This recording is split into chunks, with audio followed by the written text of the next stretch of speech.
to speak, to say a couple of words. We are not qualified to speak, but he's saying, speak.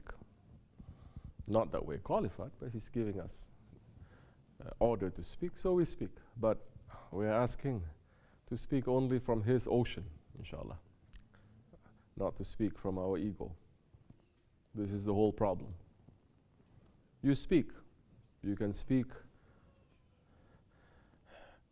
from Allah, from haqq, from truth, or you can also speak from batil, from falsehood, and from your ego. You also speak. You can love. You can love from your ego. And you can love for the sake of Allah. You understand? That knife, it can kill someone. It can also bring someone to life. In the hand of who? Everything now is according to the hand of the one who's going to use it. You give it to a murderer, he's going to kill someone, the knife. If you give the knife to a surgeon, he will restore you to life.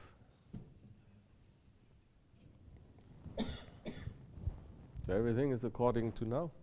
Allah has given everything to mankind. How are we going to use that? With whose name? You understand? In the name of our desires or our ego? In the name of this world or in the name of shaitan? Or are we using it in the name of Allah and His Prophet?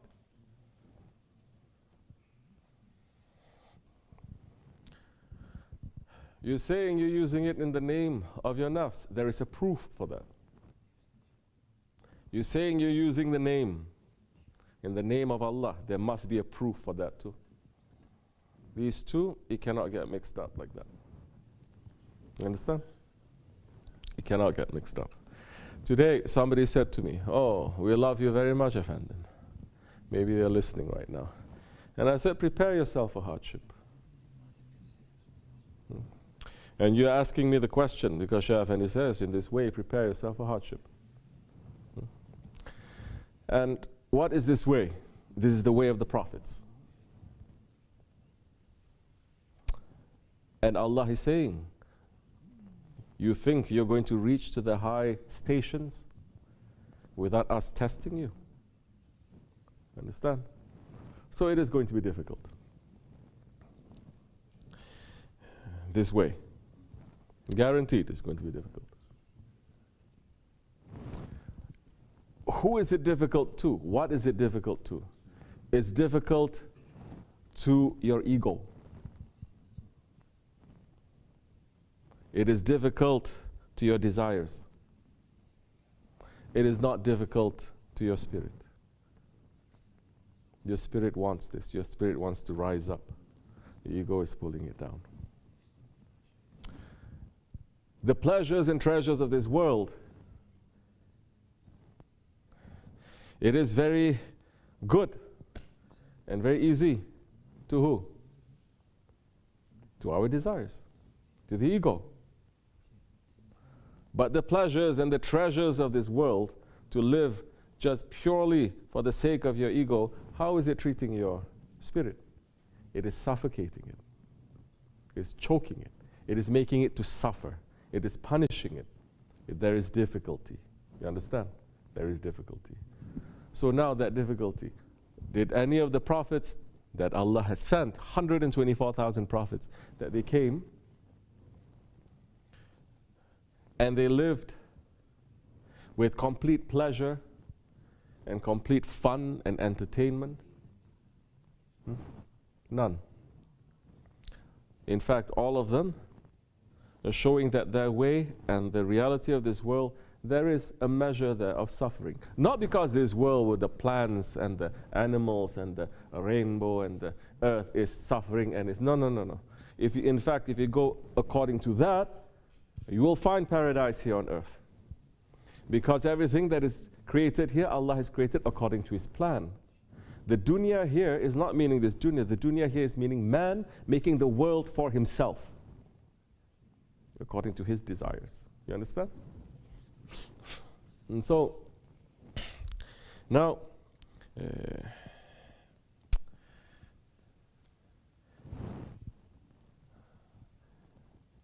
we have come now to the situation where if you're going to follow the way of the prophets are showing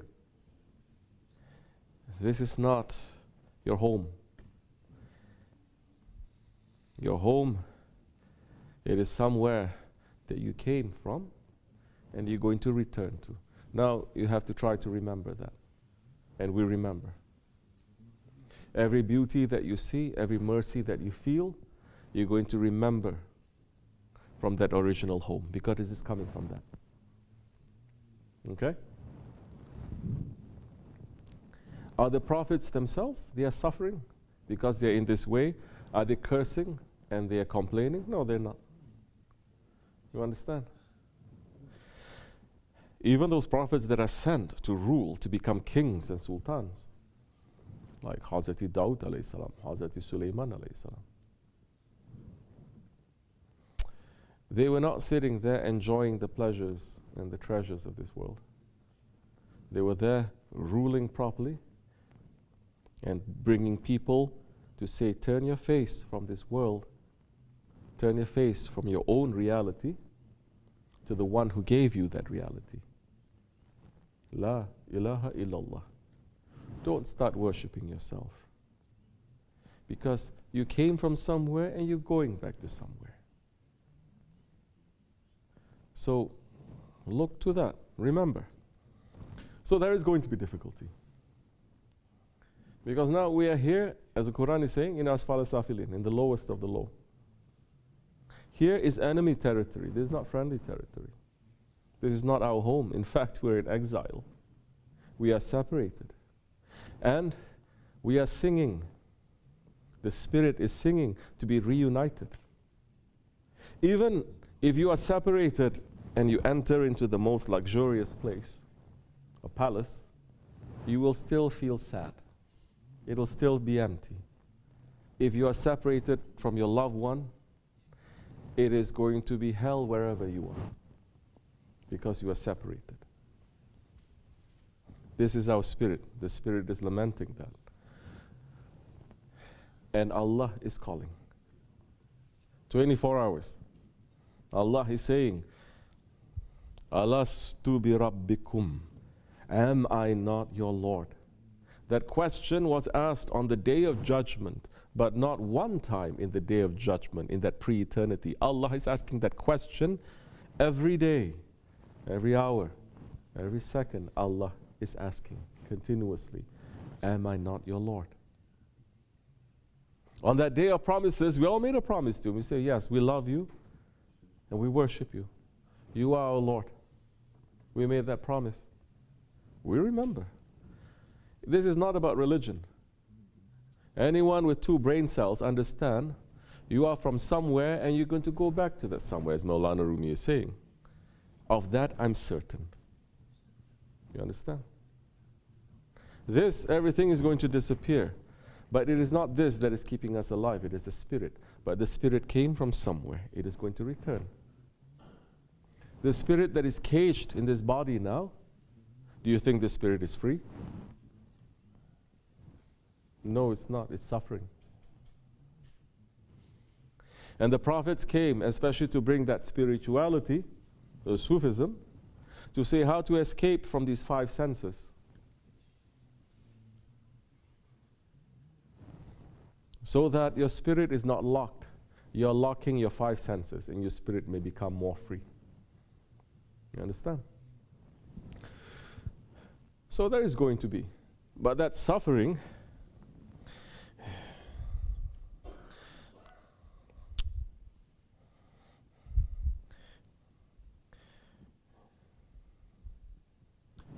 Allah is promising. After every difficulty, there is ease. Allah is swearing, verily, repeating twice, second time saying, verily, after every difficulty, there is ease. Allah is promising us that. You understand? Ease in this world and ease in the next world.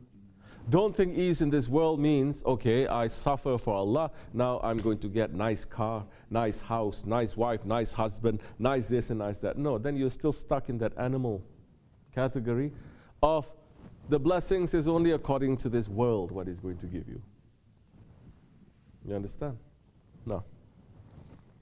That ease now is what has caused you pain before. What was difficult before is going to become easy. You enter 20 years old, 30 years old, 40 years old, 50 years old. Then you start looking back and you say, oh, why was I behaving like that 20 years old? I was crazy. Why I have to? Why I was like that 30 years old? Things start to become easy and clearer to you. I cannot speak for everyone, but those ones who are searching, and Allah make this midlife crisis situation to always happen, to make a person at least, when he reach 50 years old, let's say, to say, who am I? Who set me here? What am I doing? What is the meaning of life? What is the meaning of happiness? Those are spiritual questions. Those questions in reality everyone asks when they are teenagers. Who am I? They're starting to question their own identity because fully the maturity is reaching, so they're asking. And now if you're going to drown these questions with pleasures and desires, those ones who are asking, and you're drowning them in pleasures and desires and heedlessness and drunkenness, then you are trapping that spirit there, and you're letting the ego to go wild. It is not going to develop. If he had asked that question from the young age and searching to find that answer, by the time he reaches 40 years of age, that one will be a guide to others. No longer just for himself, for others. If he starts asking that question later on, even if you want to find the answer, you cannot, because this one hand is tied to the world, this one is tied to the desires, this one to shaitan, this one to the ego. This world is holding you tight. You cannot look for these answers because you say, I have so much responsibility in this world that I have to go. But the death is there. The death is certain and it is waiting. You understand? Now do you understand which one is more difficult?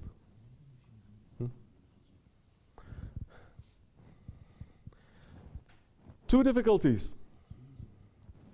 One man is in prison. Very difficult. But he is told, one day you will escape from this prison. They will free you. And forever you will enter into a palace and they'll make you to become the sultan. Difficulty. Another man, he is living like a sultan.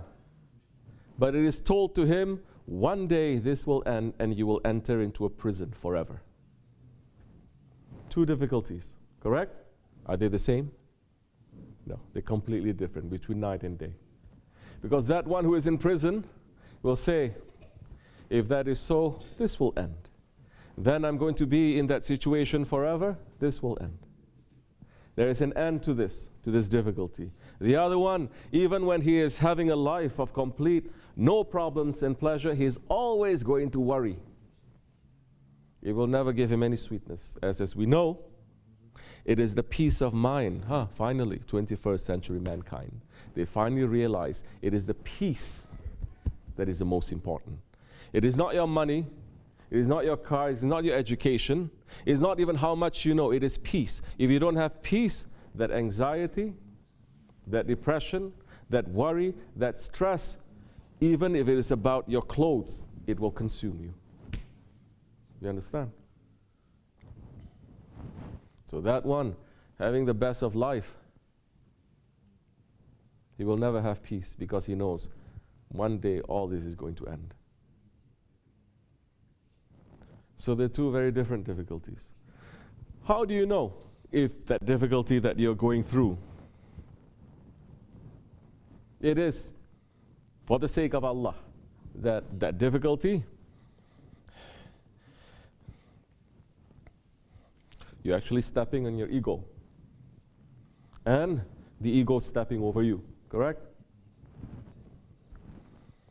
It is so easy. You have a guide. Ask. You understand? Ask. So many, they're not asking.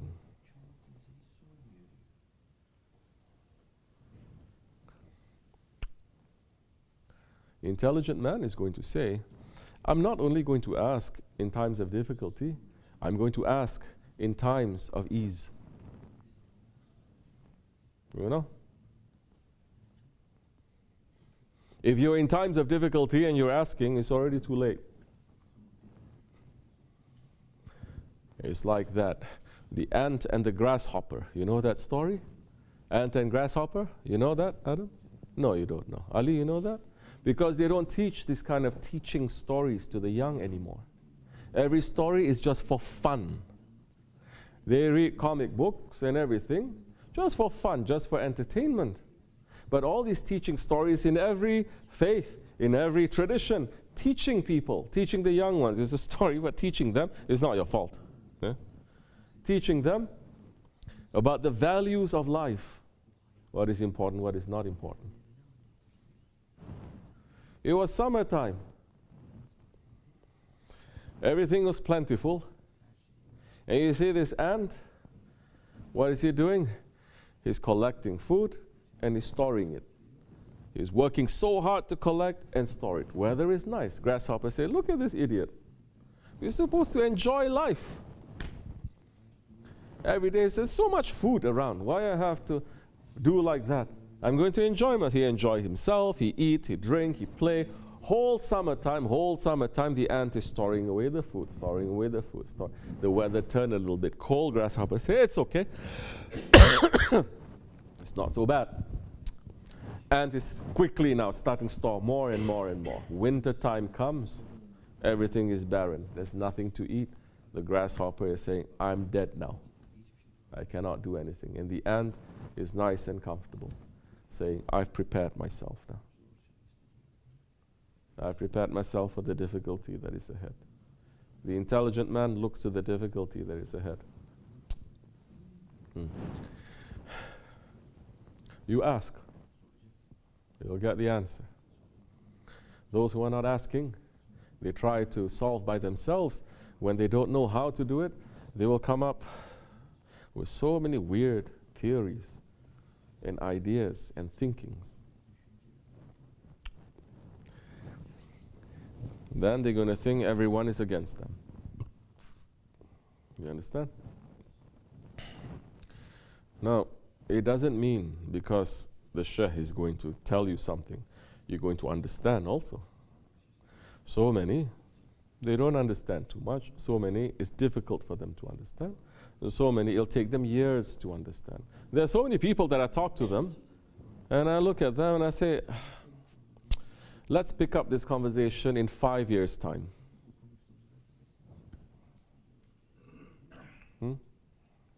I said, I cannot talk to you right now. No, but this is, I said, 5 years, let's have the same conversation. 5 years later, we talk. The person says, you know what? You're right. I say, I know that. And I know that it is now, I cannot force you to also. I cannot force that one to understand. So, the guides, they take a step back. They watch things grow. They see how much this one can take, how much. It is those ones that they're supposed to be following God, that they are rushing everything. They are watching things grow, they're being very delicate. This much water, this much sun, we have to cover it. It is still very uncertain. Springtime, yes, it is the time for planting, but the weather is still very uncertain, correct? Correct or no? Bre, gardener. Huh? Anytime the wind can change, it's growing, but it is so delicate, cold wind can come and knock everything out again. You have to be thinking of that. Everyone is growing. That one is always thinking. But they're not listening. They only just want to rush things that we're taking so long to just build. They can destroy it just like that. We cannot even get upset because the main concern now is dying. How do we make it to come back alive again? We cannot even get upset. You understand how much freedom we have? Astaghfirullah. We have to say now, how are we going to raise this? Upset later. Astaghfirullah. So, you're going through certain difficulties. Sit and ask. Look for an answer. Final step. You say, I cannot find through anything else. I'm going to speak to that one. A guide. He's not an authority over you. He is a guide for you. You understand? Ask. And then sit and listen and think properly. Then you'll know. If you do that often enough, we are not so unique. You understand? Our egos are not unique. Our spirit, yes, it is unique, but not our ego. Meaning whatever the ego does, if you're doing this way, this one also does probably the same way. This one, this one, this one, this one. Everyone is, there is a predictability. It's predictable. Small or big. Individual, group, or nations. There are characteristics. And that one is sitting night and day studying this. He spent so much time. He had to be trained to study himself. Then now he says, no. You didn't finish. Now you have to study. And that's more difficult than you think studying yourself is very easy. You have to study than others. And then slowly lead them to safety. And so now,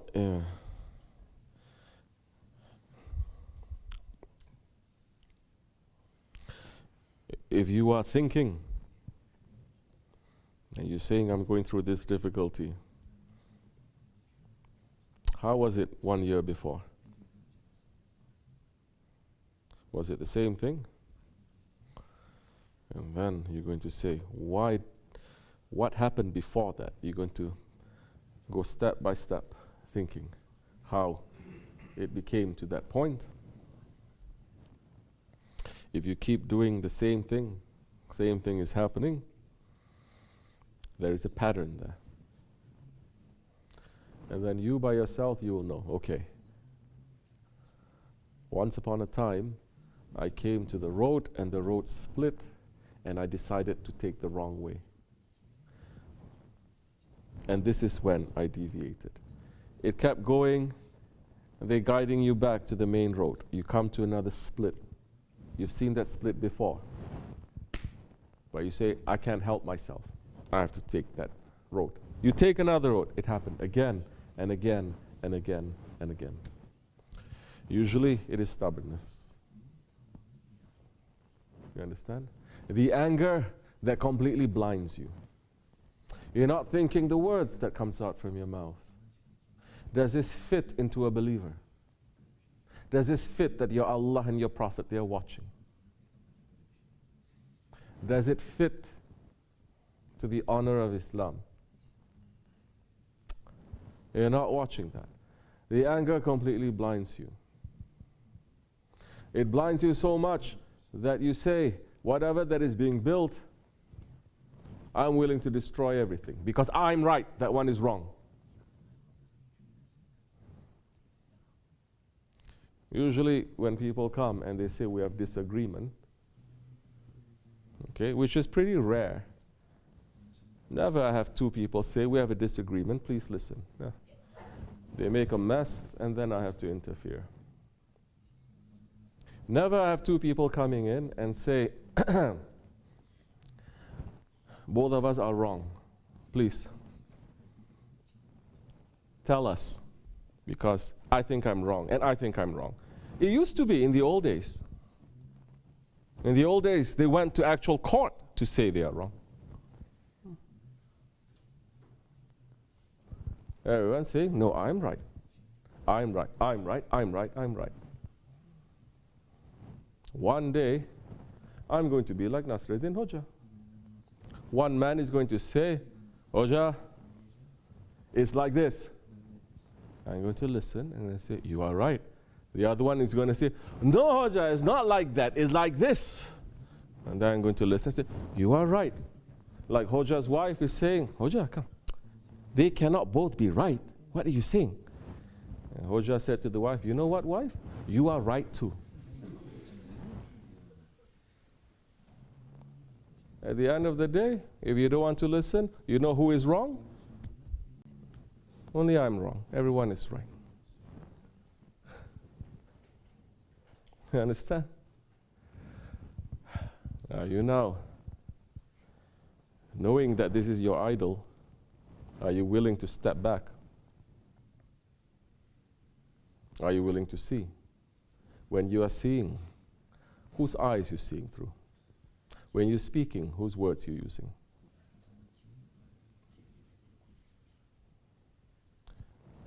Heedlessness, drunkenness, it comes in so many ways.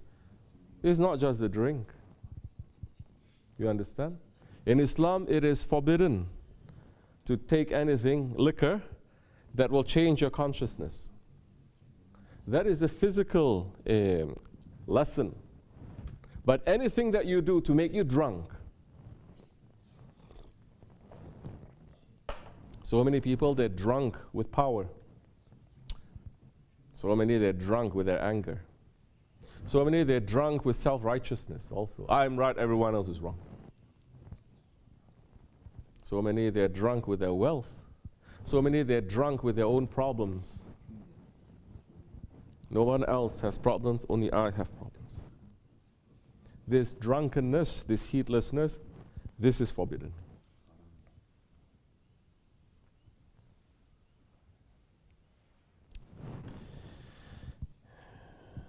Holy days are here. Are we stepping back to say, oh, why all these are happening? People are questioning, like what you're questioning a little bit, then they understand, oh, let me at least pull everything back. Huh? Hold your horses, they're saying. Right?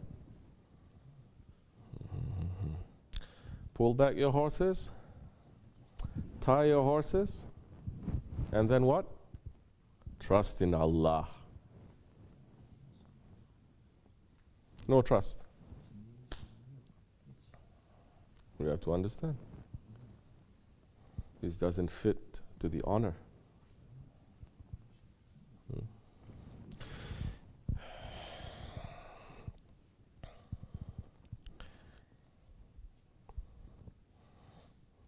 These two things that Shaykh Efendi said, it might seem they are conflicting. Those who are in the way of faith, they get difficulties. But those who are not in the way of faith, they also get difficulties. It might seem that it is conflicting. It is not. Now you understand? Okay? So, understand, Shaykh Efendi said our way is a way that is alive. For some people, they enter into tariqat, everything becomes very easy. For others, everything becomes upside down.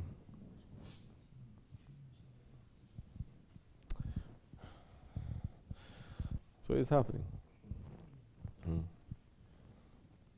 Who are you? What are you going to complain about? You step in the way and you say in this way, this is the way of the prophets, I'm going to find my Lord. My Lord is calling me. And your Lord is saying, on this way, this is the provision I'm giving you. Yes, it's not an easy way. Ya Allah make it easy, inshallah. Then again, I'm saying, what is so difficult? What is so difficult? We are out in the cold. We are starving. Our houses, our properties, our rights being taken away from us every day. What are we suffering? Here, I'm talking about. What are we suffering?